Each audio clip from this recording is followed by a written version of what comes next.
People will ask, well, how long is it going to take me to sell my house? And you can go on to the state realtor website. It doesn't matter what state you're in, and it will give you statistics about average time on market. It varies from town to town, region to region, right, state to state. The real determining factor, though, is how appropriately you have priced your house within its own market segment compared to the rest of the market. And I think that's where you and your realtor really have to sit down and say, well, what are my goals? If my goals are, I got to be out of here in 30 days, well, then you're going to want to be a little more competitive. Okay. If my goal is, sometime in the next 90 to 120 days, well, then maybe you're a little less competitive in pricing compared to what else is on the market. And I think what you have to do, and I've always looked at pricing as a byproduct of motivation. In no way do I mean that you're giving something away, but in every price point, there's kind of a bandwidth. And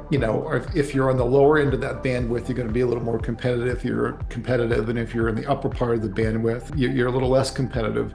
And we're not talking hundreds of thousands of dollars. You might be talking, $15,000 or $20,000, or maybe no more than $50,000. And your realtor will really be the very best source to help you take your property, superimpose it on the market, and say, well, here's your competition. If your price point is either at or a little bit better than your competition, odds are that your property will most likely be selected first for sale. And I think that's probably really the best way to look at it.